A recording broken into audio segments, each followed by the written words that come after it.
நிகழ்ச்சியை நடத்தி கொண்டு வருகிறோம். மகிழ்ச்சி. நீங்கள் இணைந்திருப்பவர்கள் எல்லாம் மகிழ்ச்சி. இன்னும் இணைய இருப்பவர்களுக்கும் என்னுடைய வணக்கத்தை நான் தெரிவித்துக் கொள்கிறேன். இப்பொழுது உங்களோடு என்னுடைய ஸ்கிரீனை பகிர்ந்து கொள்ளலாம். பார்த்தால் அதனுடைய மொத்தத்தையும் திரட்டி சொல்ல வேண்டிய நேரம் பத்தாது. இரண்டிலுமே வேற, அதாவது நம்ம எளிமை, நான் வழக்கமாக சொல்வது ஒரு கருத்து, ஸ்கிரீன் தெரிகிறது என்று நினைக்கிறேன். வழக்கமாக எளிமை என்று நாம் நினைத்து கொண்டு பார்க்கக்கூடிய ஒரு செய்தி இல்ல, நிறைய நுட்பங்கள் உள்ளே இருக்கும் என்று நாம் பார்க்கிறோம். இதுல நீங்க உடனே கேட்கலாம், இது என்ன சார் நீங்க அந்த திருக்குறள்ல நீங்க ஆற்றுகின்ற இந்த சொற்பொழிவு என்ன நாம இது பண்றோம்னு சொன்னா, நீங்க வேடிக்கையா நான் நினைச்சு பார்த்தேன். இந்த வழக்கமா இப்ப நிறைய இந்த ஆப்டிக்கல் இல்யூஷன், காட்சி மாயம் என்று காட்டுறாங்க. இதுல புதைந்திருக்கக்கூடிய வயதான மூதாட்டி தெரிகிறதா, இளம்பெண் தெரிகிறதா, புலி தெரிகிறதா, சிங்கம் தெரிகிறதா, பொம்மை இப்படி வருது இல்லையா?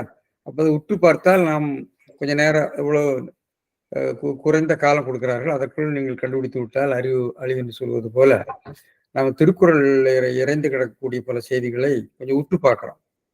உற்று பார்த்து அதில் சில இருக்கக்கூடிய செய்திகளை நாம் எடுத்து சொல்கிறோம். அது திருக்குறள் கல்வியில ரொம்ப நமக்கு நல்ல விளக்கத்தை தருகிறது என்று பார்க்கிறோம்.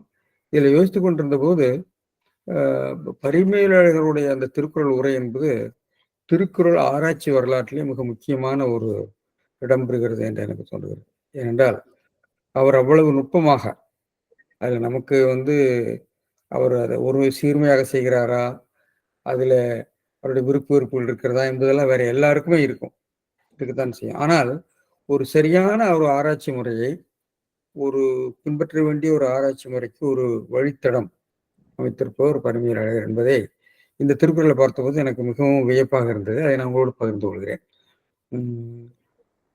திருக்குறள் அப்புறம் வழக்கமாக ரெண்டு கருத்து, நம்ம இங்க உள்ள நண்பர்கள்லாம் சொல்லுவாங்க, நீங்க திருக்குறளை கடினமாக்குறீர்கள் என்று ஒரு புகார் உண்டு. இன்னொரு திருக்குறளை நாம் எளிமையாக எடுத்து செல்ல வேண்டும். அது வேற வேற களங்கள் என்று எனக்கு தோன்றுகிறது. அதாவது திருக்குறளை எளிமையாக்கி அதை மக்களிடம் எடுத்து சொல்வது என்பது ஒரு எக்ஸ்டென்ஷன் ஒர்க் மாதிரி. ஆனால் திருக்குறளை பற்றி உள்ள அடிப்படையான செய்திகளை செவ்வையாக தர வேண்டியதுங்கிறது ஆராய்ச்சியாளர்களுடைய பணி. ஆராய்ச்சியாளர்களுடைய பணியை நாம் அடிப்படையாக செய்தால்தான் அதை வெளியே எடுத்து செல்லுகின்றவர்களுடைய பணி எளிதாக இருக்கும். எனவே நாம் திருக்குறளை இப்பொழுது எப்படி ஒரு திருக்குறளுக்கு 20ஆம் நூற்றாண்டில் பார்த்தீங்கன்னா ஒரு பெரிய பகுத்தறிவு நிலையில் ஒரு பெரிய விளக்கம் ஏற்பட்டிருக்கிறது. இதே மாதிரி 18ஆம் நூற்றாண்டு 17ஆம் நூற்றாண்டு ஒரு வைதிக விளக்கம் ஏற்பட்டிருக்கிறது. பரிமேலழகர் போன்றவர்கள் ஒரு இலக்கண விளக்கத்தை சேர்க்கிறார். இப்படித்தான் நான் அதை பார்க்கிறேன். ஒவ்வொரு காலகட்டத்தினுடைய தேவைகளுக்கு எப்ப அவரவர்கள் தங்களுடைய விளக்கங்களை திருக்குறளில் ஏற்றி பார்க்கிறார்கள். அது எது சரி அப்படிங்கிறது நாம் சொல்ல முடியாது. அதனால் திருவள்ளுவரே அதை எப்பொருள் யார் யார் வாய் கேட்கணும் சொல்லியிருக்கிறார். அது மட்டும் இல்லை, நம்முடைய கோட்பாடுகளின்படி எல்லாமே ப்ரொபபிலிட்டி தான். நாம் பேசுவது ஒரு உத்தேசம்தான். அதாவது சமணர்களை சொல்லக்கூடிய அந்த சப்த பங்கி நியாயம், எழுவகை உண்மை என்பது உண்டு, இல்லை, அறிவனாதது. அந்த மூன்றையும் நீங்க இது பண்ணீங்கன்னா 7ஆக வரும். அப்போ உண்மையில நாம சொல்றது இது எல்லாமே உண்டு, இல்லை, அறிவனாதது. இந்த 3 விஷயம் இணைந்திருக்கக்கூடியது சித். அதாவது இருக்கலாம் ஒருவேளை என்று பார்க்கிறோம். எனவே அந்த ஒரு சின்ன ஒரு முன்னரே சொல்லிட்டு, இந்த திருக்குறள்ல ஒரு முக்கியமான பிரபாகரன் வந்திருக்காரான்னு தெரியல, ஒரு யாப்பு நான் முன்னாடி எழுப்பின ஒரு சிக்கலுக்கு ஒரு தெளிவு கிடைச்சது. அதை நம்ம பார்க்கலாம். அதுக்கு முன்னாடி நான் திருக்குறளை பேசிவிட்டு அதை நம்ம பேசலாம்னு நினைக்கிறேன். இந்த திருக்குறளை நாம முக்கியமா சொல்ல விரும்புவது ஒரு திருக்குறள் பாட வேறுபாடு பற்றிய ஒரு செய்தி. 2வது, திருக்குறளுக்கு உரை சொல்கிற போது அந்த உரை பொருள் எந்த வகையில அமைந்திருக்கிறது என்ற ஒரு பார்வை. அதில் பரிமேலழகர் எப்படி மிக அருமையாக ஒரு திருக்குறளுக்குரிய ஒரு இலக்கணம், திருக்குறளுக்குரிய ஒரு அகராதி, தொல்காப்பிய வழக்கு என்பதை மனதில் உட்கொண்டு இதற்கு பொருள் எழுதியிருக்கிறார். அந்த 2 விஷயம் முக்கியமாக தெரிந்து கொள்ளலாம். பாட வேறுபாடு அதனாலே செப்பம் பெறுகிறது. மற்றவர்கள் அதை வேறு மாதிரி உணர்ந்ததுனாலே பாடத்தை மிகப்பெரிய இலக்கண ஆசிரியர்கள், பிரயோக ஆசிரியர், இலக்கண குத்தாசிரியர் எல்லாருமே அந்த பாடத்தை திருத்தி அதை விளக்க முயன்றிருக்கிறார். அவர்களை நான் தப்பு சொல்ல மாட்டேன். ஏன்னா அந்த காலத்துல அந்த மாதிரி நுட்பமாக பார்க்கவில்லையோ என்று சொல்கிறேன். அல்லது அது வந்து அவர்களுக்கு கிடைத்த தரவுகளின் அடிப்படையில் செய்திருக்கலாம். எனவே இந்த 2 செய்தி முக்கியமா தெரிகிறது. இதை நான் வந்து உங்களுக்கு மறுபடியும் நான் அந்த திருக்குறளுக்கு உள்ளே போகும்போது நான் விளக்கிறேன். எனவே ஒன்று திருக்குறளைக்குரிய பாட வேறுபாடுகள் எப்படி ஏற்படுகின்றன? இன்னொன்று திருக்குறளை எப்படி விளக்குவதற்கு எந்த வகையான சொற்களை, எந்த வகையான பொருள் கொடுக்கிறது திருக்குறள்? திருக்குறளுக்கு இப்போ வந்து சிறுமை என்று சொன்னால் இன்றைக்கு வந்து ஒரு ஒரு ஒரு அற்பத்தனம், அற்பம் என்று சொல்லக்கூடிய ஒரு பொது சொல், அந்த பொருள் தான் நமக்கு சட்டுன்னு வருது. ஆனால் சிறுமை என்பது நோய், துன்பம் என்ற ஒரு பொருள் இருக்கிறது. அந்த பொருளிலே எங்க கொங்கு வட்டார வழக்கில் கூட இருக்கிறது எனக்கு ஆச்சரியமா இருந்து நான் யோசித்துக் கொண்டிருந்தது. நான் பட்ட சிறுமை அப்படின்னு சொல்லுவாங்க. பட்ட சிறுமைனா துன்பம், கொடுமை. அந்த குடும்பத்தில் நான் பட்ட சிறுமை அப்படிங்கிறது சிறுமைப்படுத்தப்படுதுங்கிறத நம்ம அர்த்தம் பண்றோம். அதில் கொடுமை அப்படின்னு சொல்லி துன்பம் என்ற அர்த்தத்தில் வரும். இந்த திருக்குறள் இந்த பொருளை தொல்காப்பியர் வந்து உரிச்சல் பொருளாக கொடுத்திருக்கிறார். அதாவது அரிய பொருளாக கொடுத்திருக்கிறார். அதாவது பயிலாத பொருளாக அதை கொடுத்திருக்கிறார். அதிலிருந்து என்ன தெரிகிறது என்றால் தொல்காப்பியர் கொடுத்திருக்கிற உரிச்சொல்லில் கொடுத்திருக்கிற பொருள்கள் வந்து அதாவது பயிலாத சொற்கள், பயிலாத சொற்கள், பயிலாத பொருள் என்ற 2 கருத்து சொல்றாரு. இந்த பயிலாத பொருள் என்று சொல்லக்கூடிய பொருள் இலக்கியத்திலே பயின்றவையாக இருக்கலாம், அல்லது வட்டார வழக்குகளை பயின்றவையாக இருக்கலாம் என்ற ஒரு தெளிவு கூட நமக்கு கிடைக்கிறது. எனவே அந்த நிலையில் பார்க்கலாம். இப்ப நம்ம முன்னுரை சொல்லியிருக்கிறேன். அந்த முன்னுரை நாம் இன்னும் விளங்கிக் கொள்ள வேண்டும் என்றால் திருக்குறளுக்குள் போனாத்தான் விளங்கிக் கொள்ள முடியும். சரி, இந்த திருக்குறள் எடுத்துக்கொள்வோம். இந்த சிறுமையுள் நீங்கியன்னு தான் நம்ம படிக்கிறோம் பிரிச்சு. சிறுமையுள் நீங்கிய இன்சொல் வருவையும் இம்மையும் இன்பம் தரும். நான் அந்த பிரிச்சு கொடுக்கறதுல நான் பெரும்பாலும் இந்த வலைத்தளங்கள்ல இருந்து எடுக்கிற போது அதை பிரிச்சு போட்டிருக்காங்க. நம்முடைய பல திருக்குறள் பதிப்புகள்ல எல்லாம் பிரிச்சு போட்டிருக்காங்க பதவுரையாக. பிரிக்கிற போது அவர்கள் அந்த சொற்பிரிப்பு எப்படிப்பட்டது என்று ஒரு யூகத்திலே பண்ணியிருக்கிறாங்க. நான் அதில் நான் முன்பே சொல்லியிருக்கிறேன். நம்முடைய சரவண பெருமாளையர் ஒரு முறை பண்ணியிருக்காரு, நம்முடைய ஆறுமுக நாவல் ஒரு முறையில் சேர்க்கிறாரு, வைமுக்கு ஒரு முறை பண்ணியிருக்காரு, கோவடிவேலு செட்டியார் சிலதை செப்பம் பண்ணியிருக்காரு. இப்படி எல்லோரும் கை வைத்து மூல ஏட்டுச்சுவடிகளிலே இது பொழிப்புரையாக இருக்கக்கூடிய பரிமையாளர்களுடைய பதவுரையாக மாற்றியிருக்காரு. பதவுரையாக மாற்றுகிற பொழுது அந்த பதங்களை பிரிப்பது அவர்களுடைய ஆராய்ச்சி முடிவுகளுக்கு ஏற்ப பிரித்திருக்கிறார்கள். அவற்றை காலத்துல இன்னும் பிரித்து அந்த திருக்குறளை சீர்பிரித்து அச்சிட்டவர்கள் அச்சிட்டிருக்கிறார்கள். நாம் பெரும்பாலும் வலைத்தளங்களில் போய் தேடி அதை பிரதி பண்றப்போ அதுதான் வருகிறது. நான் அந்த தவறை செய்துட்டே இருக்கிறேன். அது செப்பம் செய்து கொள்ள வேண்டும். நான் தண்டவாணி தேசிகரோ அல்லது வைமுகவோ அல்லது கோவடிவேலு செட்டியாரோ கொடுத்திருக்கிற முறையில தான் செய்களை கொடுக்கணும். அப்படிதான் மூலத்துல இருக்குது. இதை பிரிக்கிறப்ப ஒரு சிக்கல் வந்துடுது. அதுல இருந்து சிக்கல் இருந்து பல பிழைகள் ஏற்பட்டு விடுகின்றன. எனவே இது முக்கியமான கருத்து. இதை பற்றி பேராசிரியர் பாரா சுப்பிரமணியம் ஒரு கட்டுரை எழுதியிருக்கார். அது ஒரு சொல்வலை வேட்டுவன் அப்படிங்கிற கட்டுரை தொகுப்புல இருக்கிறது. அதாவது திருக்குறளை நாம்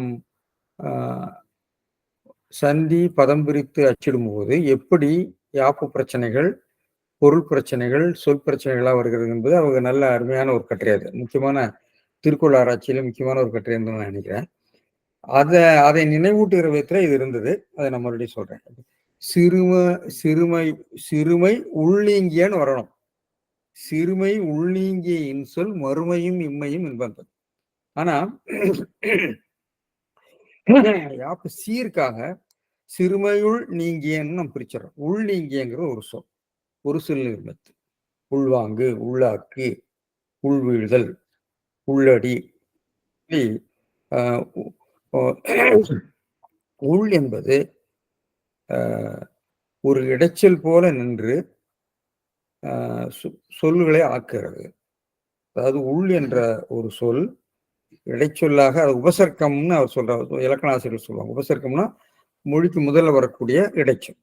மொழிக்கு முதல்ல இடைச்சொல் இல்லை என்று நாம வாதிப்போம். ஆனால் இருக்கிறது. அதாவது சொற்கள்ல 2 நிலை உண்டு. ஒன்று சொற்கள் இலக்கண ஆக்கம் பெறுறது, இலக்கண மாற்றம் பெறுறது. இன்னொன்னு தனிச்சொல்லாக உருவாகி தனிச்சொல் நிலை அடைதல். அதாவது லெக்சிகலைசேஷன், கிராமட்டிகலைசேஷன் நம்ம சொல்றோம். இதெல்லாம் நம்ம ஆசிரியர்களுக்கு தெரியும். அப்போ இந்த உள்நீங்குதல் அப்படிங்கிறது ஒரு சொல் நீர்மையாக ஆகிவிட்டது. உள்நீங்குதல்னா ஆழமாக நீங்குதல்னு அர்த்தம். ஆழமாக இல்லாமல் போதும். இப்போ நம்ம வர்றேன். எனவே இந்த சிறுமை உள்நீங்கி இன்சொல் மறுமையும் இம்மையும் இன்பம் தரும்னு தான் இருக்கணும். ஆனா இந்த உள் நம்ம யாப்புக்காக இந்த பக்கம் வந்துடுது, காய்ச்சீர் என்ற நிலையில் வந்து விடுகிறது. வர்றதுனால நாம் என்ன பண்றோம்னா உள் நீங்கிய அப்படிங்கிறத சிறுமையுள் நீங்கியன்னு பிரிச்சிடும். இதே பிரச்சனை நமக்கு விண்ணின்று பொய்ப்பின் விருநீர் வியனலகத்து உள்நின்று உடற்றும் பசி அப்படிங்கிறதுல நான் அந்த தப்பை பண்ணியிருக்கோம். அதுல நான் பத்தி விவாதிச்சிருக்கோம். இந்த இடத்துல அதை நான் மறுபடியும் விவரிக்கிறேன். விண்ணின்று பொய்ப்பின் விருநீர் வியனுலகத்துங்கிறது முதல் அடியில முடிஞ்சு விடுது. 2வது அடியிலும் உள்நின்று உடற்றும் பசி. அப்போ உள்நின்றுங்கிறதா சொல்லிருக்க மாட்டோம். ஆனால் பல பதவர்கள் என்ன பண்ணிருப்பாங்க, நானும் அப்படித்தான் கொடுத்து அதுல கேள்வி கேட்டிருக்கேன், இது இப்படி பிரிக்க முடியுமா அப்படின்னு. உள்நின்றுனா நிலை நிற்கன்னு அர்த்தம், மிக உறுதியாக நின்றுன்னு அர்த்தம். வீணலகத்துள் அப்படின்னு சொன்னா உள் இடப்பொருள் 7ஆம் வேற்றுமையாக இருக்கும். அந்த இடப்பொருளை அத்து என்ற சாரியை காட்டி விடுகிறது. விருநீர் வீணலகத்து உள் நின்று உள்ளே நிலை பெற்றுன்னு பொருள் எழுதியிருக்கிறாங்க. ஆனா நம்ம பொருள் கொள்ற போது என்ன, விருநீர் வீணலகத்துள் நின்று அப்படின்னு நம்ம பிரிச்சு போட்டோம். அப்போ அடிகளுக்கு இடையிலே சொற்களை பிரிப்பது நல்ல செயல் இல்லை. அது தொல்காப்பியத்தில் சொல்லியிருக்காரு. அது யாப்பு அடிங்கிறத பொறுத்தவரை. அப்போ இப்படி வராதே, இது எப்படி வந்திருக்கேன், என்ன பண்றதுன்னு நான் ஒரு கேள்வி எழுப்பி அங்க முடிச்சிருந்தேன். அதுக்கு விடை இப்பொழுது கிடைத்து விட்டது. அதாவது அந்த இடத்துல உள்ளின்றுன்னு தான் இருக்க வேண்டாம். அந்த சொல் உள்ளின்று என்பதுதான் சொல். திருக்குறளிலே உள்ளின்று என்ற வழக்குகள் நிறைய இருக்கின்றன. இதை நான் பிறகு சொல்றேன். எனவே இந்த இடத்திலும், ஆனால் இந்த இடத்துல ஒரு அடிகளுக்குள்ளேயே சிறுமை உள் நீங்கிய என்பதுல சிறுமையுள் நீங்கியன்னு பிரிக்கலாம். இந்த இடத்துல பிரிவிடுகிறது. பிரிவிடாத ஒரு சொல் நிர்மித்தாக இருக்கிறது. ஒரு அடிக்குள்ள இருக்கிறதுனால சீர்களுக்கு இடையிலே அது இடம்பெயர்ந்து ஒரு சீராக்கத்திற்கு அது பெயரலாம். ஆனால் அதுல உள்ளின்று என்பதுல அடிகளுக்கு இடையில பிரிவது சாத்தியமில்லை என்பதை நாம் பேசினோம். அதுக்கு ஆதாரம் நமக்கு கிடைத்து விட்டது. எனவே சிறுமை உள்நீங்கிய இன்சொல், அதாவது வழக்கமான வாக்கியங்களை சொன்னா சிறுமை உள்நீங்கிய இன்சொல் மறுமையும் இம்மையும் என்பது. ஆனா யாப்புக்காக சிறுமையுள் நீங்கிய என்று நம்ம பிரிக்கிறோம். அப்படி பிரிச்சு போட்டாங்க. அதனால அந்த மயக்கம் வந்து விடுகிறது. எனவே நீங்கள் பொருள் வந்து விடுகிறது. இங்க நீங்கள் பொருள் இல்லை, நீங்கள் பொருள் வேற மாதிரி வருகிறத நம்ம பார்க்கலாம். இதை சிறுமையுள் நீங்கி இன்சொல் என பிரித்து இக்கால நூல்களில் போட்டிருக்காங்க. இது பாராசனுடைய விஷயம் சொல்லியிருக்கிறேன். அதுல ஒரு கட்டுரையில வேற விஷயங்களை சொல்றாரு. அதை நம்ம மறுபடியும் அந்த கட்டுரையை பார்க்க வேண்டும். என் கையில் இப்பொழுது இல்லை. எனவே பாட வேறுபாடு ஏற்பட்டு விடுகிறது. எனவே சிறுமையுள் நீங்கியன சிறுமையுள் இருந்து நீங்கிய என்று இருக்க வேண்டுமே. சிறுமையுள்ளிருந்து விடுபட்ட இன்சொல், சிறுமை இல்லாத சொல் என்று வர வேண்டுமே என்று நினைத்துக் கொண்டு அதுக்கு பொருள் சொல்லிட்டு நான் இதெல்லாம் சொன்னா நல்லா இருக்கும் நினைக்கிறேன். எனவே என்ன பண்றாங்கன்னா, அது சிறுமையின் நீங்கிய அப்படின்னு சொல்லி காளிங்கரும் ஒரு பழைய உரையாசிரியர்கள் 2 பேரும் பாடம் கொண்டிருக்கிறாங்க. இன்றைய பலரும் பாடம் கொண்டிருக்கிறத பார்த்தீங்கன்னா, இந்த பொருள் கொண்டிருப்பதை பார்த்தால் இந்த பாடத்தை கொண்டிருப்பார்களோ என்று தோன்றுகிறது. எனவே சிறுமையின் நீங்கிய, சிறுமை உள் நீங்கிய என்பது சிறுமையுள் நீங்கிய என்று யாப்புக்காக பிரிவிட, அதை அப்படி இருக்க கூடாது என்று நினைத்துக் கொண்டு சிறுமையின் நீங்கிய என்று பாடம் ஏற்பட்டிருக்கிறது என்று தோன்றுகிறது. எனவே இந்த பாடு வேறுபாடு எப்படி ஏற்பட்டிருக்கிறதுங்கிறத பார்க்கணும். இதுல மணக்குடவர் என்ன பண்றாருன்னா, மணக்குடவர் சிறுமையுள் நீங்கியன பிரிச்சிருக்காருன்னு தோணுகிறது. அவர் சொல்லியிருக்கிற பொருளை பார்த்தீங்கன்னா, நீங்கள் உண்மையுள் நின்று நீங்கிய இணைய சொற்கள். எனவே உள் நீங்கிய உள்ளிருந்து உள் நின்று நின்று எடுக்கிறனால ஐந்தாம் வேற்றுமை நீங்கள் பொருள் கொண்டிருக்கிறார் என்று தெரிகிறது. நின்று என்ற ஐந்தாம் வேற்றுமை சொல்லுருவை சேர்த்து அதிலிருந்து free from the மீன்னஸ், the sweet words which are free from மீன்னஸ் என்ற பொருள் சொல்லப்படும். எனவே நீங்கிய ஐந்தாம் வேற்று சொற்கள் இம்மையின் கண்ணும் மறுமையின் கண்ணும். இம்மையின் கண்ணும் அதை கவனிச்சுங்க.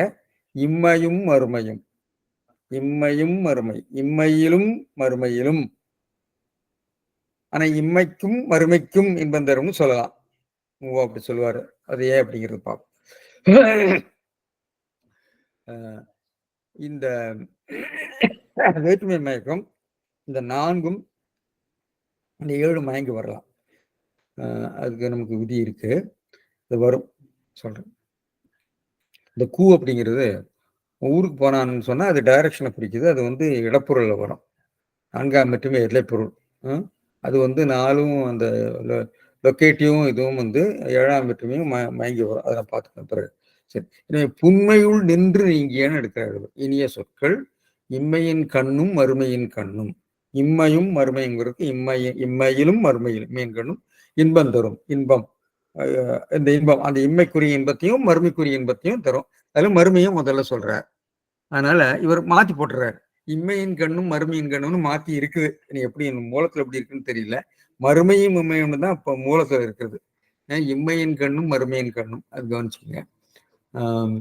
பரிமையாளர்கள் என்ன சொல்றாரு இப்போ?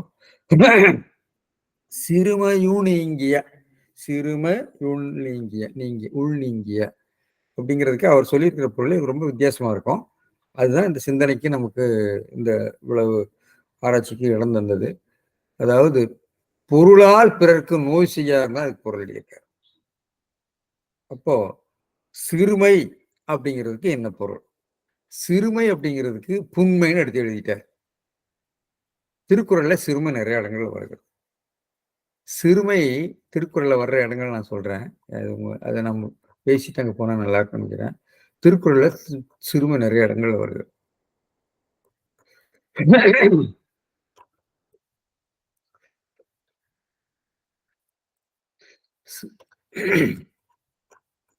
சிறுமைனா நமக்கு எல்லாருக்கும் ஒரு அற்பத்தனம், புண்மை தான் நினைவுக்கு வரும். சிறுமை, சிறுமை பல செய்து சீரழிக்கும் சூதின் மறுமை தருவது. சிறுமை பல செய்துங்கிறதுக்கு சிறுமைங்கிறது துன்பம்னு அர்த்தம். அந்த இடத்துல இந்த சூது சிறுமையை தரும், ஒரு புண்மையும் தரும் துன்பத்தையும் தரும் அப்படிங்கிற அர்த்தம். அப்புறம் பணியுமாம் என்று பெருமை சிறுமை அப்படிங்கிறது பெருமை சிறுமைங்கிறது ஆகுபெயரால பெருமை உடையவர்கள் சிறுமை உடையவர்கள் வரும். அதுக்கு நாம் போக வேண்டாம். அதை விட இன்னொரு திருக்குறள் இருக்கு. சிறுமை நமக்கு ஒழிய சேன் சென்றார் உள்ளி நறுமலர் நாணினக்கண். இது அருமையான ஒரு திருக்குறள். இந்த திருக்குறளை பத்தி நம்ம 1 மணி நேரம் பேசலாம். இன்பத்துப்பால் இருக்கிறது. தோழி குற்றாக பரிமையாளர் அமைத்திருக்கிறார். அதாவது சிறுமை நமக்கு ஒழிய, அதாவது தலைவர் பொருள் தேடி சென்று விட்டார். சேன் சென்றார், நீண்ட இடத்துக்கு போய்விட்டார். ரொம்ப அருமையா ஒரு 1.25 அடியில் இவ்வளவு ஒரு செறிவையும் இவ்வளவு ஒரு இலக்கிய இன்பத்தையும் எப்படி கொண்டு வந்திருக்கிறாங்க, பெரிய வியப்பாத்தான் இருக்கு.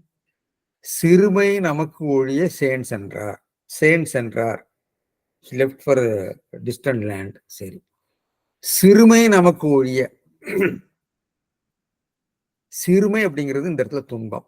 பையுள் ஆற்றாமை, துன்பத்தையும் ஆற்றாமையும் பையுளையும் நமக்கு ஒழிய, நம்மிடம் விட்டு நம்மிடம் நிலைநிற்கும்படி, நம்மிடம், நமக்குங்கிறத நம்மிடம், அது வேற்றுமை மயக்கம்னு சொல்றார். அதாவது துன்பத்தை நம்மிடம் விட்டு அவர் போய்விட்டார். அது ஃபுல் ஸ்டாப். சரி, உள்ளி நறுமலர் நாணினக்கண். கண்கள், நம் கண்கள், நம் அப்படிங்கிறது அது ஓசார வழக்கு. அதாவது தோழி சொன்னாலும் அது வந்து தோழியை குறிக்காது. அது வந்து தலைவியும் எல்லாரையும் நாம்னா நம்ம எல்லாரும்னு அர்த்தம். சரி, உள்ளி உள்ள அதை நினைக்க, கண்கள் அதை நினைக்க, நினைக்கான நினைத்த அழன்னு அர்த்தம். உள்ளின்னு சொன்னா உள்ளுதல்ங்கிறது நினைக்கிறது இல்லை, நினைச்ச அழ. அழுது அந்த கண்கள்லாம் பொங்கி மிகவும் அழகிழந்து விட்டன. எனவே உள்ள உள்ளி அழ, எண்ணி அழ, கண்கள் நறுமலர் நாணின. கண்கள் மலரைக் கண்டு நாணி விட்டன. வழக்கமாக மலர்கள் தான் கண்ணை பார்த்து நாணும் என்று சொல்லி திருக்குறளே ஒரு திருக்குறள் இருக்கு.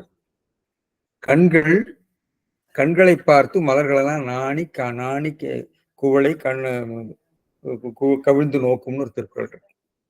உன்னுடைய கண்ணை பார்த்து கோழை மலர்கள்லாம் நாணி கவிழ்ந்து விட்டன என்று தலைவன் பாடுவான். அதே மாதிரி அதுக்கு மாறாக இங்க இவன் என்ன சொல்றான்னா, கண்கள் மலர்களை பார்த்து நாணி கண்கவிழ்ந்து விட்டன. அந்த அழகிழந்து விட்டனங்கிறது ரொம்ப அழகா சொல்றாரு. அதுக்கு நம்ம போக வேண்டாம், இலக்கிய என்பதுக்கு போக வேண்டாம். எனவே சிறுமை அப்படிங்கிறது இங்க வருகிறது. எனவே சிறுமை என்பதற்கு இந்த இடத்துல துன்பம். இன்னும் இன்னொரு இடத்துல சிறுமை அப்படிங்கிறதுக்கு செருக்கும் சினமும் சிறுமையும் இல்லார் அப்படிங்கிறது. சிறுமைங்கிறது காமம். அது ஏன் காமம்னு பொருள் கொள்ள வேண்டியிருக்குன்னா, ஒரு பொருளுக்கு நாம் பொருள் கொள்வதற்கு பல சூழல்கள் இருக்கிறது. ஒண்ணு வந்து ஒரு சொற்பொருள் வந்து ஒரு வாக்கியத்தினால வரும், வாக்கிய சூழல்னால வரும்.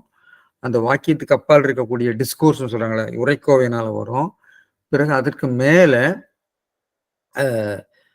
அந்த பொருள் பயன்பாட்டு சூழல், அந்த பிராக்மேட்டிக்னு சொல்றாங்கல்ல, அதனால வரும். அந்த 4 பேருக்கு நன்றி. நான் முன்னாடி சொல்லியிருக்கேன். கண்ணதாசன் பாட்டு. அந்த 4 பேருக்கு நன்றினா 4 பேர். அந்த 4 பேர் யார்? வாக்கியத்துல 4 பர்சன்ஸ் தான் நம்ம எடுக்கணும், டிரான்ஸ்லேட் பண்ணீங்கன்னா. அதுல பொருள் புரிந்து கொண்டா. ஆனா அந்த காட்சியில பாத்தீங்கன்னா, ஒரு பிணத்தை சுமந்து கொண்டு செல்வார்கள். அப்ப அந்த 4 பேர் பிணத்தை சுமக்கின்றவர்கள் அர்த்தம். அப்போ அந்த 4 பேர்னா பாடையை சுமக்கக்கூடிய 4 பேர். அது பொருட்பயன்பாட்டு சூழ்நிலை அந்த பிராக்மேட்டிக்ல தான் நீங்க தெரியும். அந்த பொருட்பயன்பாட்டு சூழ்நிலையில தான் அதுக்கு பொருள் கொள்ள வேண்டும். அது மாதிரி இந்த இடத்துல செருக்கும் சினமும் சிறுமையும் என்று சொல்கிற போது இதெல்லாம் வந்து கேட்டகரிஸ் ஆஃப் எவில் நான் வெர்ச்சூஸ். அது செருக்கு இருக்கக்கூடாது, மதம், சினம், கோபம் இருக்கக்கூடாது, சிறுமை, காமம் இருக்கக்கூடாது. இந்த மூன்றும் எப்பவுமே சேர்த்து சொல்லுவாங்க. எனவே செருக்கும் சினமும் சிறுமையும் சொல்லிட்டு போறாரு. காமம்னு அவர் சொல்றதுக்கு இஷ்டம் இல்லை போறாரு. அதாவது பல இடங்களில் யூஃபமிசத்தை பயன்படுத்துவார். திருக்குறளை வந்து நேரடியாக அதை சொல்றதுக்கு வந்து அவர் வந்து விரும்பாம அதுக்கு வேறொரு சொல்லால சொல்றதுங்கிறது ஒரு நடைமுறை இருக்கும். எல்லாருடைய பேச்சிலும், அதாவது உயர்ந்தவர்களுடைய பேச்சுல வந்து சில செய்திகளை மேன்மைப்படுத்தி சொல்வார். அதை நேரடியாக சொல்ல மாட்டான். நாம வந்து இறப்ப கூட எத்தனை முறையில் சொல்கிறோம். ஒரு காலமாகி விட்டார், அவர் மறைந்து விட்டார், போய்விட்டார் என்று சொல்றான். கோமா சொல்றப்ப மண்டை போட்டார்னு சொல்றான், அது வேற. எனவே திருக்குறளை பார்த்தீங்கன்னா அதை மேன்மைப்படுத்தி ஒரு யூஃபமிசம் நிறைய இருக்கும். அந்த யூஃபமிசம் தான் சிறுமைங்கிறது. எனவே சிறுமை என்பது இந்த இடத்துல காமம் என்று பொருள் சொல்லுவார். சிறுமையும் செல்லா துணையும் வறுமையும். அது சிறுமை அப்படிங்கிற அந்த இடத்துல திருக்குறள்ல படையில வருது. அது வந்து அந்த படை சுருங்கி போறது, சிறுசா போறது, குறைந்து போறது, அதாவது டெசர்ஷன்.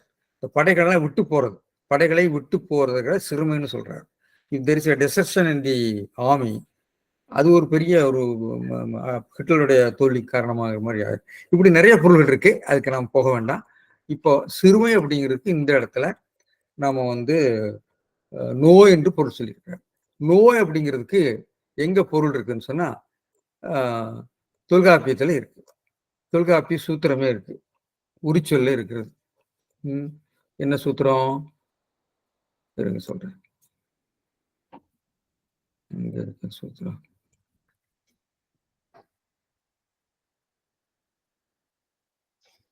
சிறுமை என்றால் நோய் என்ற பொருள்ல இருக்கிறது. சூத்திரம் என்ன சொல்றேன், சூத்திரம் தெரிஞ்ச சூத்திரம் தான்.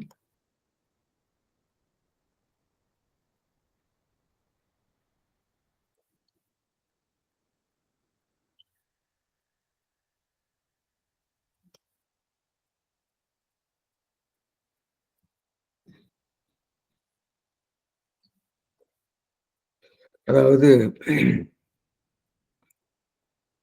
என்னது, பையுளும் நோயும் சூத்திரத்தையே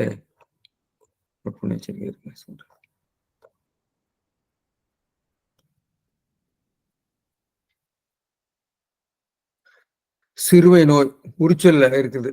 சிறுமையும் பையுளும் நோயின் பொருள என்று இருக்கும். எனவே இந்த பொருள்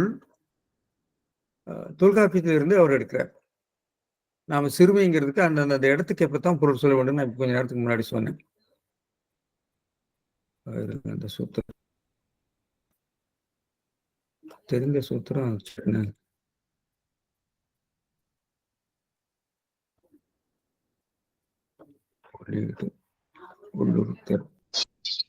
பையுளும் சிறுமையும் நோயின் பொருள். சார் சொல்லிட்டார், பையுளும் சிறுமையும் நோயின் பொருள். சட்னி எனக்கு ஞாபகம் வரல. சரி, பையுளும் சிறுமையும் நோயின் பொருள். பார்த்தீங்களா, இந்த பொருளை கொண்டு வந்து பரிமேலழகர் பொருள் சொல்றோம். இதுதான் ரொம்ப முக்கியம். மற்றவர்கள்லாம் வந்து சிறுமை அப்படிங்கிறதுக்கு புண்மை, அற்பத்தனம் அப்படிங்கிற பொருள் எடுக்க, அவர் வந்து தொல்காப்பிய பொருளை கொண்டு வந்து பொருள் சொல்றார். அதுதான் முக்கியம். அதாவது திருக்குறளுக்கு இலக்கணம் தொல்காப்பியம் என்ற உணர்வு பரிமேலழகருக்கு இருந்திருக்கிறது. அது மட்டும் இல்லை, அவர் பல வழக்கு சொற்களுக்கு சொற்பொருள் சொல்கிற போது அது சமகால நீதி நூல்கள் இருக்கக்கூடிய பொருளையெல்லாம் அவர் சொல்லுவார். எனவே இந்த இடத்துல அவர் வந்து ஏன் அப்படி பொருள் சொன்னாங்க நான் சொல்றேன். நம்ம மறுபடியும் நீட்டிட்டு போறோம். எனவே சிறுமை உள்நீங்கிய அப்படின்னு அவர் இருக்கிறார். சிறுமை அதாவது பொருளால் பிறர்க்கு நோய் செய்யாது. சிறுமைங்கன்னா நோய் நீங்கிய, நோய் உள் நீங்கிய, நோய் அடிப்படையிலிருந்து இன்சொல்லிலிருந்து நீங்கிவிட்டது. சிறுமையிலிருந்து இன்சொல் நீங்கவில்லை, இன்சொல்லிலிருந்து சிறுமை நீங்கிவிட்டது. சிறுமை உள் நீங்கிய, சிறுமைதான் எழுவாய், இன்சொல் வந்து நீங்கள் பொருள். இன்சொல்லிலிருந்து சிறுமை நீங்கி போய்விட்டது.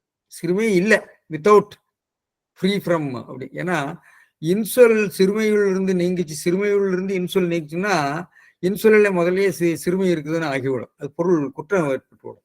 எனவே இன்சொல்லிலிருந்து சிறுமை நீங்கி விட்டது, சிறுமையுள்ளிருந்து இன்சொல் நீங்கவில்லை. அது சிறுமைக்குள் இருக்குது, சிறுமையிலிருந்து இன்சொல் வந்து என்ற அந்த பொருள் வராது. அதனாலதான் பொருளை வந்து சிறுமை உள்நீங்கிய, சிறுமைதான் எழுவாய், உள்நீங்கிய அதாவது துன்பம் அகன்ற, அதனால் துன்பம் செய்யாத, அதனால பொருளால் பிறர்க்கு நோய் செய்யாதன்னு எடுக்கணும். சிறுமை உள்நீங்கியன்னு சொன்னா நோய் செய்யாத, உள்நீங்கியன சிறுமை விடுபட்டு போன, அதாவது நோய் துன்புறுத்தாத எடுக்கணும். அதை நோய் செய்யாத.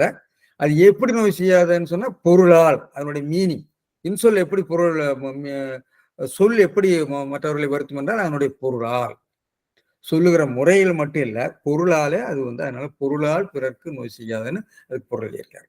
எனவே இவர் பொருளால் பிறர்க்கு நோய் செய்யாது என்பதை ஒட்டு பார்த்த போதுதான் இத்தனை விஷயங்கள் எனக்கு தெரிய வந்தன. எனவே சிறுமை என்பதற்கு நோய் என்பது திருக்குறளிலேயே அதுக்கு வேறு இடங்களிலும் வருகிறது என்று நாம் பார்த்தோம். அது தொல்காப்பிய பொருள் என்பதும் பார்ப்போம்.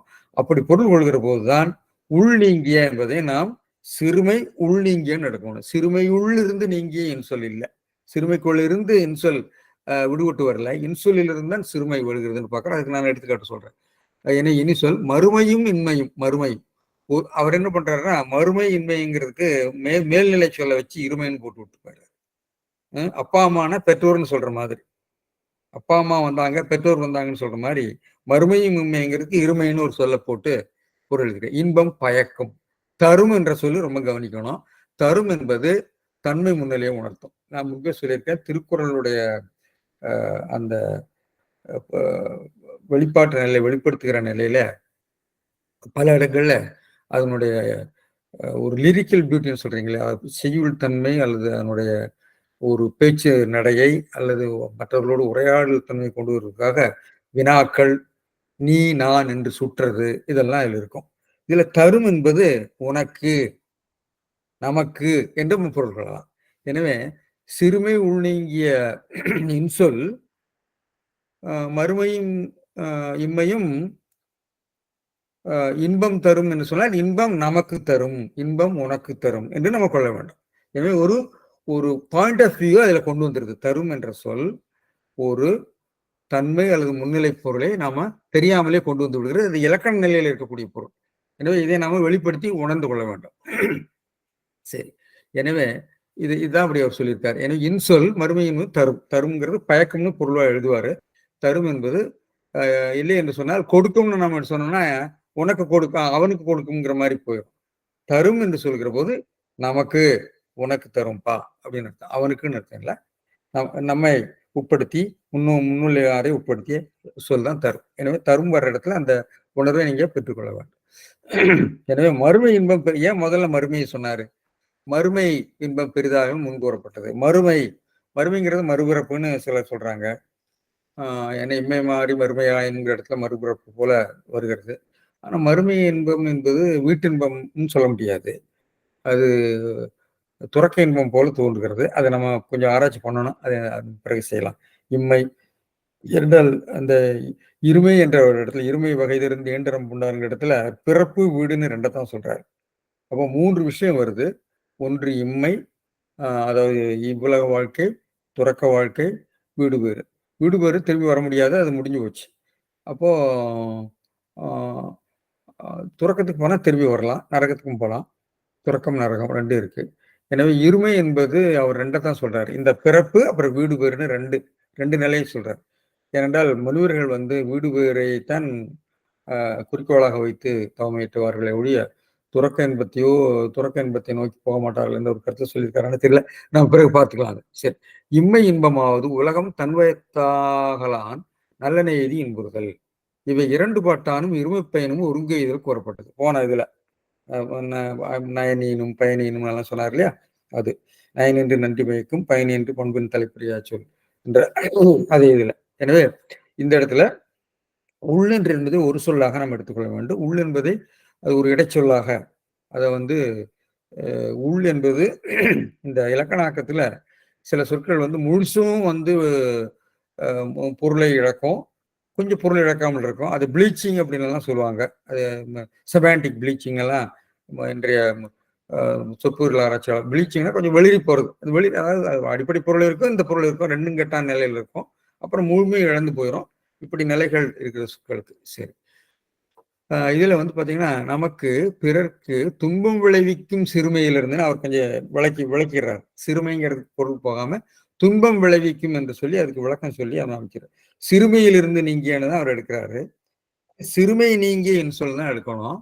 சிறுமையிலிருந்து நீங்கிய இன்சொல் மறுமைக்கும் இம்மைக்கும் எடுக்கிறார். மறுமையும் இம்மையும்ங்கிறதுல மறுமையின் கண்ணும் இம்மையின் கண்ணும் என்று இடப்பொருளாக விரிக்க இவர் 4ஆம் வேற்றுமையாக விரித்திருக்கிறார். 4ஆம் வேற்றுமையாக விரித்தாலும் இதை நீங்கள் இடப்பொருளாக பொருள் கொள்ள வேண்டும். அந்த சிறுமியை நமக்குரிய சென்றாருங்கிறதுல சிறுவை நம்மிடம் நிற்க அப்படின்னு சொல்லி அவர் பொருள் எழுதுவார். அது வேற்றுமை மயக்கம்னு பெருமையாளர் சொல்லியிருப்பார். அது மாதிரி இங்க வந்து இந்த வாக்கிய அமைப்பு வந்து பார்த்தீங்கன்னு சொன்னா கவனிச்சு கொள்ள வேண்டும். இம்மைக்கும் மறுமைக்கும் அப்படின்னு சொல்லி மூவா சொல்லியிருக்காரு. இது அநேகமா நான் நினைக்கிறேன் பரிதியாளர் உரையும் பழைய உரையும் இப்படித்தான் இருக்கிறது. இது மாதிரிதான் இருக்கு. அதை ஒட்டித்தான் மூவானுடைய உரை இருக்கிறது பார்க்குறோம். இழிவற்ற செயல் மறுபிறவியிலும் இப்பிறவியிலும் இன்பம் கொடுக்கும் சொல்றாரு. இப்பிறவி மறுபிறவியான்னு தெரியல, இது பார்க்கணும், தெரியல. கொடுக்கும்னு சொல்றாரு. கொடுக்கும்னு சொன்னா அந்த தரும் என்றதனுடைய இலக்கண பொருள் போயிருது. உனக்கு கொடுக்கும் அப்படிங்கிற மாதிரி பொருள் வந்து விடுகிறது. இந்த மாதிரி சிக்கல் எல்லாம் இருக்குது. சரி. இதுல பாத்தீங்கன்னா மணக்குடவர் போன்றவர்கள்லாம் கொள்கின்றது சிறுமை உள்நீங்கிய பெருமையாளர்கள் சிறுமை உள்நீங்கிய, அதாவது சிறுமையிலிருந்து சிறுமை உள்நீங்கிய பொருளால் பிறர்க்கு நோய் செய்யாத அப்படின்னாலும் பொருள் எடுக்கிறார். பொருளால் சிறுமையை செய்யாத இன்சொல் மறுமையும் இம்மையும் இம்மைக்கண்ணு இன்பம் தரும்னு பெருமையாளர் இருக்காரு. பரிதியார் போன்றவர்களா சிறுமையுள் நின்று நீங்கிய இன்சொல் மணக்குடவர் தான் மறுமைக்கும் இம்மைக்கும் என்று 4ஆம் வேற்றுமையாக பொருள் கொள்கிறார்கள் பார்க்கிறோம். இதுல வந்து நான் சில இதெல்லாம் சொல்லியிருக்கேன். அதாவது குருணை நீங்கிய அரிசி என்பது நீங்கள் பொருளா இழுவாயா, இந்த மாதிரி விவாதங்களுக்கு போயிருக்கேன். ரொம்ப நான் விளங்குறேன், நீண்டு போயிருன்னு நினைக்கிறேன். நான் வந்து இந்த இடத்துல ஒரே ஒரு விஷயத்தை மட்டும் சொல்லிடுறேன். அதாவது சிறுமை நீங்கிய இன்சொல் என்பதில் இன்சொல்லை இழுவாயாக்கினால் சிறுமையிலிருந்து உள்நீங்கிய இன்சொல் என்று ஆகிவிடும். நீங்கள் பொருள் வந்து அரிசி மேலாயின் குருணை அரிசியிலிருந்து நீங்கியது, குருணை நீங்கிய அரிசியில் குருணை எழுவாகும் போல அது மாதிரி வரும். நம்ம அதுக்கு போக வேண்டாம், இதை மட்டும் நான் சொல்லிட்டு போறேன். சிறுமை உள்நீங்கி இன்சொல்னு சொன்னா இன்சொல்லை எழுவாயாக்கினால் சிறுமையிலிருந்து உள்நீங்கி இன்சொல் ஆயிடும். இன்சொல்லை எழுவாயாக அந்த பெயரச்சத்தினுடைய எழுவாயாக்கினா அந்த சிறுமையிலிருந்து அந்த சொல் விடுபட்டு வந்ததுங்கிற மாதிரி ஆயிரும். ஆனால் சிறுமை உள்நீங்கி இன்சொல் என்பதில் சொன்னா சிறுமை எழுவாக ஆகும். இருக்குன்னா சிறுமை உள்நீங்கி இன்சொல் என்பதில் இன்சொல்லிலிருந்து அந்த சிறுமை நீங்கியது என்றாகும். எனவே இன்சொல் இயற்கையாகவே இருக்கிறது, அதுல சிறுமையை ஒட்டாமல் போய்விட்டது என்று ஆகிவிடும். எனவே இன்சொல்லில் சிறுமை சேராது நீங்கிவிட்டது, எனவே அது துன்பம் செய்யாது என்று அதனாலதான் அப்படி ஒரு பொருள் கொள்கிறார். சிறுமையிலிருந்து இன்சொல் நீங்கிவிட்டது என்னும் போது இன்சொல் சிறுமையுடையது போல ஆகும். சிறுமையே சேராத இன்சொல் என்று கொள்ள வேண்டும். சிறுமையிலிருந்து நீங்கி என்பதால் சிறுமையிலிருந்து நீங்காத இன்சொல்லும் உண்டா என்று ஐயன் எழும். எனவே இன்சொல்லில் சிறுமை உள்ள சொல் சிறுமை இல்லாத சொல் இருக்குதாங்கிற ஒரு கேள்வி எழும். இவ்வாறு நாம் விளங்கி கொள்ள வேண்டும் போலும் நான் அது குறிப்பிட்டிருக்கேன். சரி, இதுக்கு வேற சில எடுத்துக்காட்டுகள் கொடுறேன், அதுக்கு நம்ம ரொம்ப போக வேண்டாம், ஏன்னா நீண்டு விட்டது. எனவே இந்த சுருக்கமாக சொன்னால் சிறுமையிலிருந்து நீங்கிய இன்சொல் இல்லை, இன்சொல்லிலிருந்து சிறுமை நீங்கிய அது இதான் எடுத்துக்கொள்ள வேண்டும். எனவே நீங்கள் பொருளாக இன்சொல் தான் வருகிறது.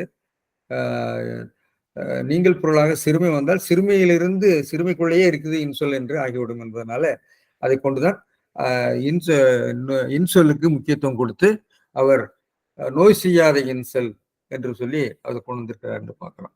எனவே இதனால உள் என்பது உள் நீங்கிய என்றுதான் கொள்ள வேண்டும். அது நீங்கள் உருவாக கொள்ள முடியாது. முதல்ல நீங்கள் உருவாகவே பொருள் கொள்ளவில்லை, பொருள் கூறவில்லை. பிற்கால உரையாசிரியர்கள் தான் அப்படி நீங்கள் பொருள் கண்டனர். பாட விரிவாடு அதனால ஏற்பட்டது என்று பார்க்கிறோம். எனவே பரிமையாளர்கள் கொண்ட பாடமே சரி என்பது பார்க்கிறோம். எனவே சிறுமை என்பதற்கு பொருளால் பிறருக்கு நோய்.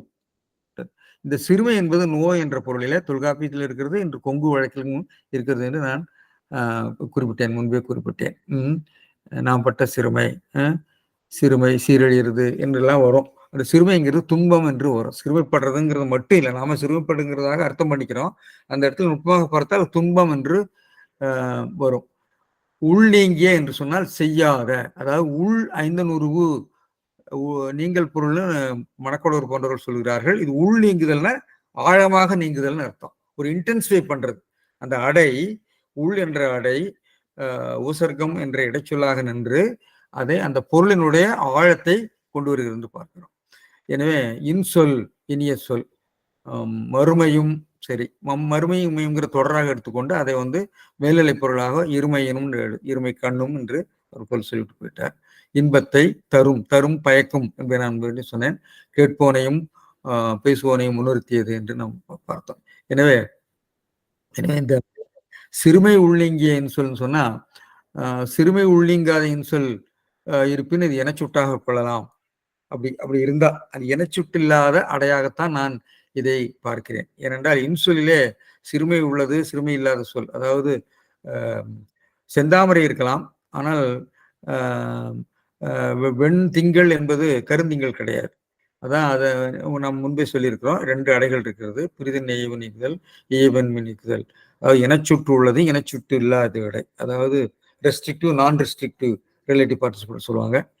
எனவே இனிக்காத இனிப்பு, இனிக்கும் இனிப்பு எல்லாம் இல்லை. அது ஒரு அடையாக சொல்றது, மிகைப்படுத்தி சொல்றதுக்காக. எனவே தெவிட்டாத தேன், தெவிட்டும் தேன், தெவிட்டாத தேன், அது மாதிரி ஒரு அடையாக சொல்றது. அது அது இனச்சூட்டையை குறிக்காது. எனவே நம்ம பார்த்து கொள்ள வேண்டும். எனவே இது நம்ம அதிகமாக போயிட்டுன்னு நினைக்கிறேன். அந்த உள் வீழ்தல் குறைதல் போன்று அந்த எப்படி உள் எந்த நேரத்துலாம் வருதுங்கிறத நான் விரிவாக சொல்லியிருக்கேன். லெக்சிகனில் இருக்கக்கூடிய உள் வீழ்தல் போன்ற சொற்கள்லாம் தொல்காப்பிய திருக்குறள் இருந்தே கொடுத்திருக்கிறார்கள். உள்செலுத்து, உட்கொள், உட்பட, உட்படுத்து, உள் என்பது வரக்கூடிய பல சொற்களையும் உட்படுதல், உட்புகுதல், உட்போ, உள்வாங்குதல், உள்விழுதல்னா குறைதல்னு அர்த்தம். உள்வீழ்தல்ங்கிறது இருக்கு. வழங்குவது உள்வீழ்ந்த கண்ணும்னா குறைந்த கண்ணும்னு அர்த்தம். இப்படி உள்ள சொற்களை எல்லாம் நான் குறிப்பிட்டிருக்கிறேன். நீண்டு போயிருந்து நினைக்கிறேன். எனவே இதுல நான் முன்பே சொன்ன மாதிரி இந்த யாப்புக்காக அந்த உள்வீழ்தல் என்ற உள்நீங்குதல் என்பதில் உள்ள இங்க கொண்டு வந்ததுனால இந்த ஐயத்தை எல்லாம் ஏற்படுத்தி விடுகிறது. இந்த நம்முடைய வான் சிறப்பில் இருக்கக்கூடிய விண்ணின்று புய்ப்பின் விருநீர் வீநிலகத்து உள்ளின்று தான் இருக்க வேண்டும். வீநிலகத்துள் நின்றுன்னு நாம பேசினோம், அது சந்தேகப்பட்டோம். அந்த சந்தேகம் இப்ப நிவர்த்தி ஆகிவிட்டது.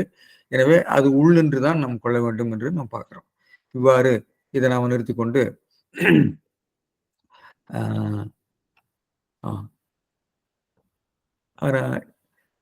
இதுல ஒரு சின்ன கேள்வி வரும். பரிமேலழகர் இப்படியெல்லாம் சொல்றவர், கடவுள் என்பது கடவுள் என்பதுல பழைய காலத்துல முனிவர் என்று தான் பொருள். இந்த தொடக்க அதிகாரத்துல ஏன் முனிவர் என்று பொருள் கொள்ளவில்லை என்ற ஒரு கேள்வி கேட்பாங்க. அதுக்கு நம்ம இப்ப விளக்கம் சொல்ல வேண்டாம், பிறகு விளக்கம் நாம் பார்த்துக் கொள்ளலாம். எனவே இது இந்த நீங்கள் பொருளுக்காகத்தான் எல்லாரும் மேற்கோளாக பிரயோக விவேகம் போன்றவற்றெல்லாம் கொடுத்திருக்கிறார்கள். பிரயோக விவேகம், இலக்கண கொத்து போன்றவற்றில் நீங்கள் பொருள் என்று அதை சொல்லுகிறார்கள். அதனால அது அவ்வளவு பொருத்தமா இல்லை. சரி, அடுத்த திருக்குறளையும் முடிச்சிடலாம்னு நினைக்கிறேன். இது அதிகமா பிரச்சனை இல்லை. இன்சொல் இனிதீண்டல் காண்பான் எவன்கொலோ வன்சொல் வழங்குவது. இன்சொல் இனிதீண்டல் காண்பான் எவன்கொலோ வன்சொல் வழங்குவது. இதுல பெரிய சிக்கல் இல்லை. ஆனால் மனக்குழு என்ன சொல்ல பார்ப்போம். ஒருவன் இனியவாக சொல்லும் சொற்கள் இன்பத்தை பயத்தலை காண்பான் காண்பவன் காண்பான்னு எழுதியிருக்காரு.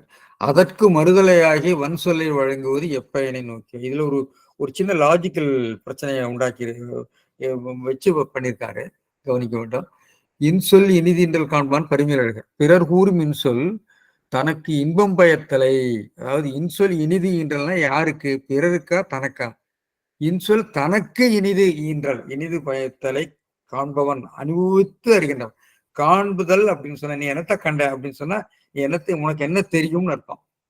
இது மாதிரி அனுபவித்து அறிகின்றவன், அறிதல். நம்ம நாளும் கண்டவர்கள் நாளும் அறிந்தவர்கள் என்று சொல்றான்.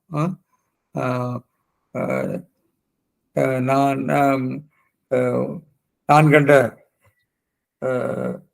கம்பன் எல்லாம் பேசுறாங்க. நான் கண்ட, நான் அறிந்து கொண்டேன், நான் அனுபவித்து அறிந்த என்ற பொருள் வருகிறது. எனவே கம்பன் கண்ட ராமன் எல்லாம் சீதைன்னு சொல்றாங்க. கம்பன் பார்த்து அனுபவித்து அறிந்தவன் அர்த்தம், உணர்ந்தான்னு அர்த்தம். சரி, எனவே அந்த அர்த்தம் அனுபவித்து அறிகின்றவன் சொல்றாரு. அது வினையாளனின் பேர்.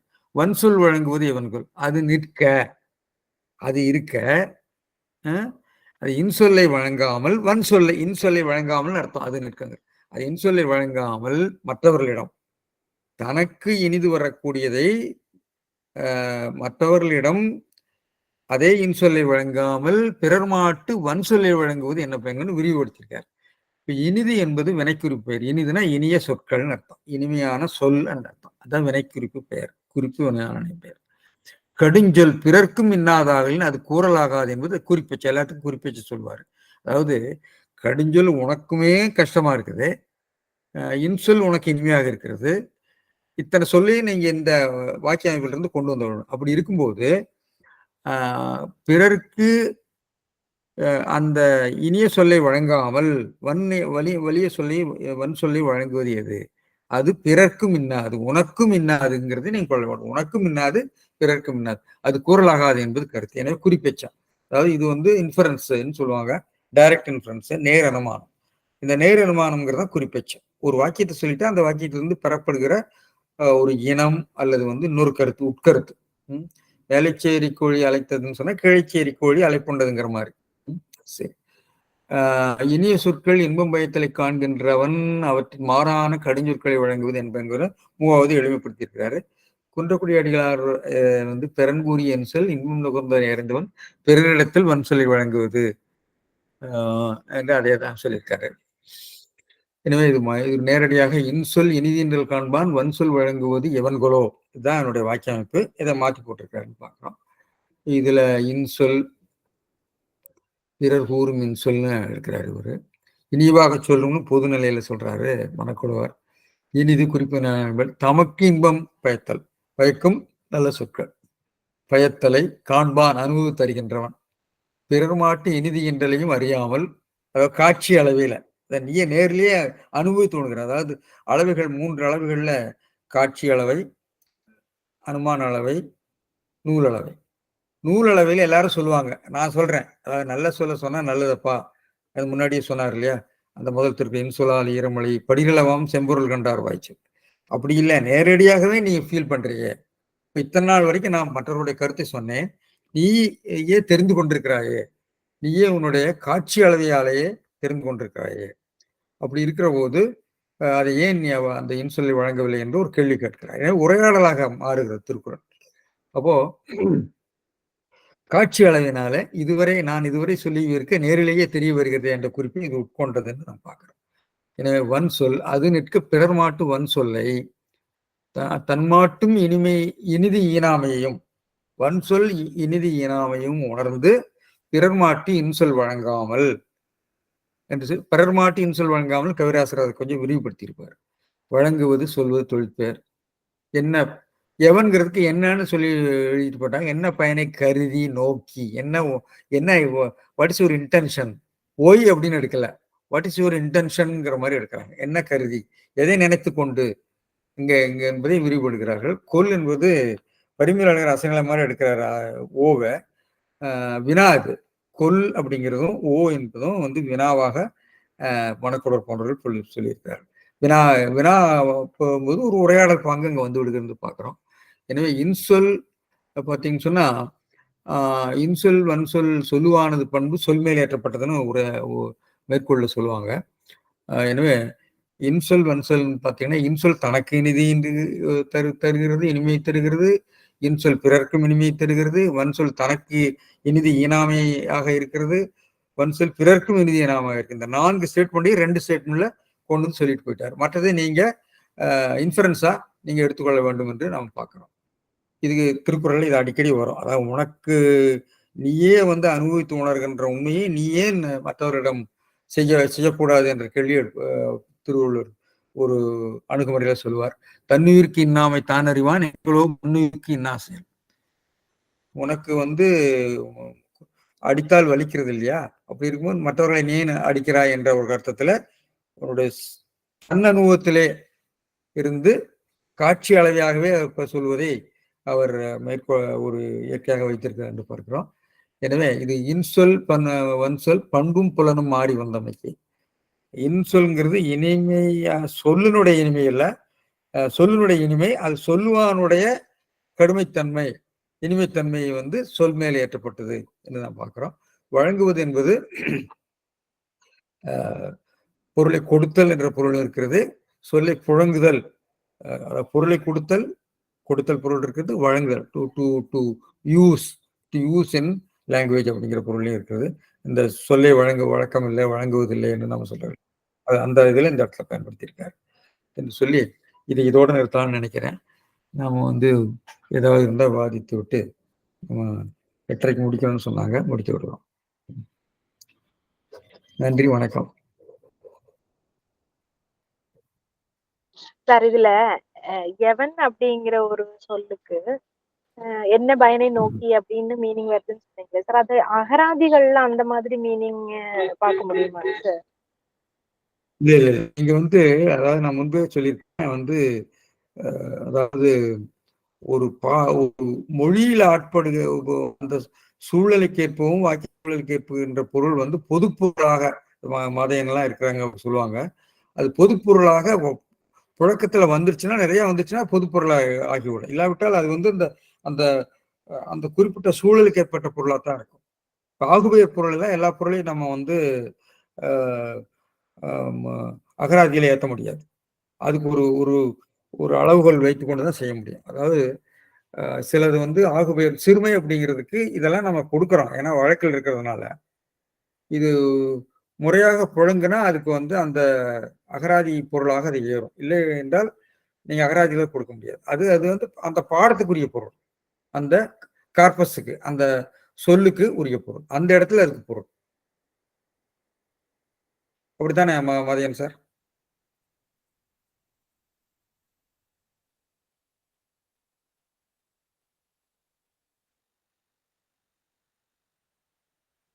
இப்போ நம்ம சங்கம் கார்பஸ நம்ம இது பண்ணிட்டு இருக்கிறோம் இல்லைங்களாங்க சார்? அப்போ இந்த பொருள், அதாவது திருக்குறள்ல எவன் அப்படிங்கிற மீனிங்ல வர்றது அது அப்படித்தானே கொடுக்க முடியும் சார்? அதாவது நீங்க ரெகுலரா வருதான்னு பார்க்கும். முறையா தொடர்ந்து மீண்டும் மீண்டும் வந்ததுன்னா நமக்கு கொடுக்கலாம். சரி சரி எல்லா ஆகுபெயர் பொருளையும் நம்ம கொடுக்க முடியாது. இப்போ வான் அப்படிங்கிறது, வானம் அப்படிங்கிறது வந்து மொழியிலேயே இருக்கிறது வானம். தெலுங்குல எல்லாம் வானம்னா ம் மழைன்னு ஒரு பொருள் வருது இல்லையா? அது மாதிரி ம் ம் சிலது ம் அஹ், அது இயற்கை பொருள் போல மாறி விட்டதுன்னா கொடுக்கலாம். இல்லாட்டி அந்த சூழ்நிலை பொருள் தான். அந்த அந்த டெக்ஸ்ட் பவுண்ட் மீனிங் தான். அதான் அந்த சரி சரி அகராதியாளர்களுக்கு கூடி பெரிய சிக்கல். ஆ எதை கொடுக்கறது? அதனால அந்த டெக்ஸ்ட மட்டும் கொடுத்து அந்த டெக்ஸ்ட கொடுத்துருவாங்க. சரி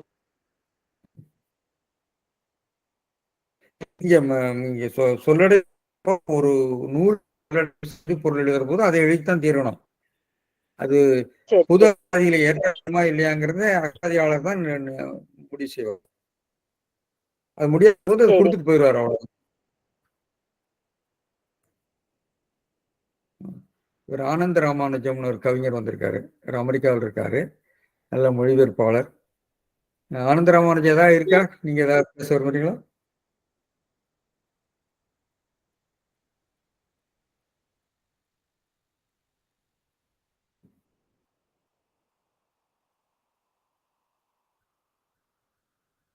ஏதாவது வினாக்களோ ஐயங்களோ இருந்தால் சார்ட்ட கேட்கலாம். கருத்துக்கள் இருந்தாலும் பதிவிடலாம்.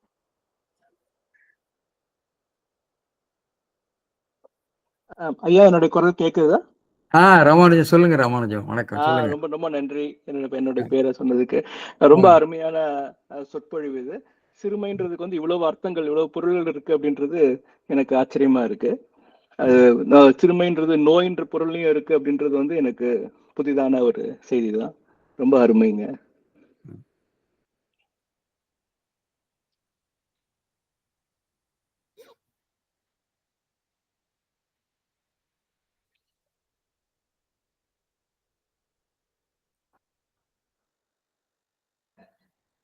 மோகன்ராஜ் சார்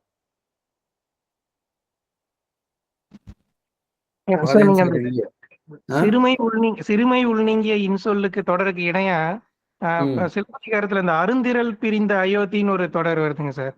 அத வந்து அருந்திரலை பிரிந்த அயோத்தின்னு எடுக்கிறத விட அவங்க அருந்திரல் இருந்து ராமனை குறிக்குது. ராமன் அயோத்தியை பிரிந்தான்ற தொடர்ல இருந்துதான் அருந்திரல் பிரிந்த அயோத்தின்னு எடுக்கிறாங்க.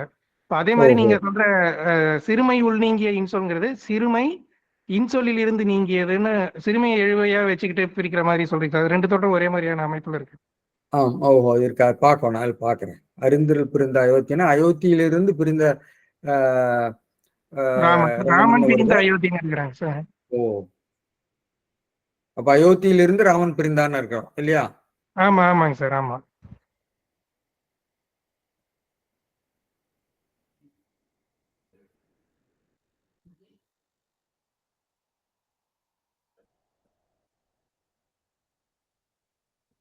கீதா ஒண்ணும் இல்லையா? கேள்வி இல்லையா? இந்திராவை காணும்.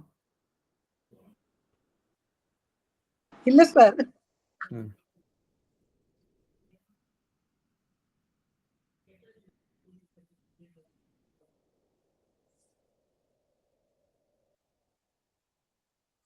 ராமானுஜ சாரையும் காணும்.